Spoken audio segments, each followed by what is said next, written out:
Khattab radhiyallahu anhu berkata bahawa beliau mendengar Rasulullah sallallahu alaihi wasallam bersabda, "Saya mengetahui satu kalimah yang jika diucapkan oleh mana-mana hamba pun dengan hati yang benar dan kemudian mati dalam keadaan itu, maka pasti Allah Subhanahu wa taala mengharamkan api neraka ke atasnya. Kalimah itu ialah la ilaha illallah." Hadis 55. Sayyidina Iyad Ansari radhiyallahu anhu meriwayatkan bahawa Rasulullah sallallahu alaihi wasallam bersabda, "Sesungguhnya kalimah la ilaha illallah ialah kalimah yang berharga lagi mulia di sisi Allah Subhanahu wa taala dan berkedudukan tinggi di sisinya.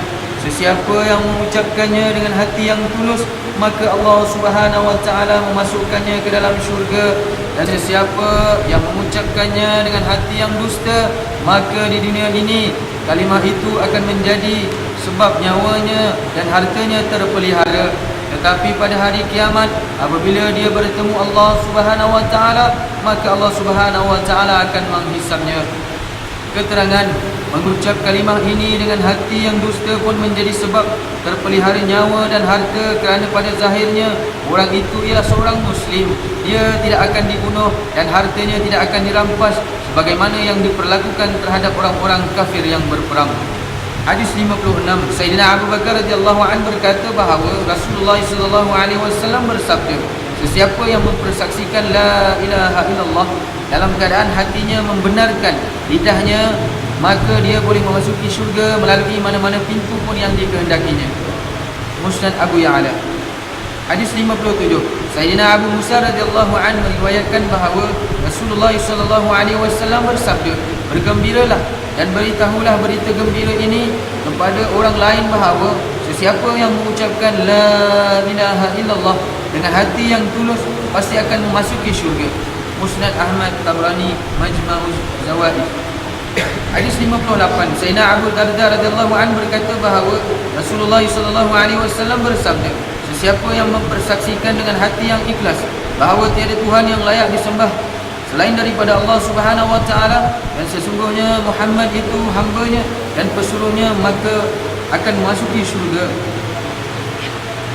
Hadis 56. Sayyidina Anas radhiyallahu anhu meriwayatkan bahawa Rasulullah sallallahu alaihi wasallam bersabda, "Aku telah memasuki syurga dan melihat kedua-dua tepinya ada 3 baris yang tertulis dengan tinta emas. Baris yang pertama, la ilaha illallah Muhammadur Rasulullah. Baris yang kedua, apa-apa yang kami telah hantar ke akhirat dalam bentuk sedekah dan lain-lain, maka kami telah mendapat pahalanya. Apa yang kami telah makan di dunia, maka kami telah dapat mengambil faedah daripadanya.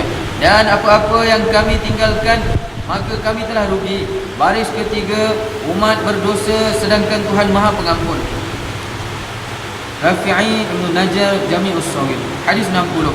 Sayyidina Isban bin Malik Ansari radhiyallahu anhu berkata bahawa Rasulullah sallallahu alaihi wasallam bersabda, "Sesiapa yang hadir pada hari kiamat sambil mengucapkan kalimah la ilaha illallah semata-mata kerana ingin keridaan Allah Subhanahu wa taala, pasti Allah Subhanahu wa taala akan mengharamkan api neraka."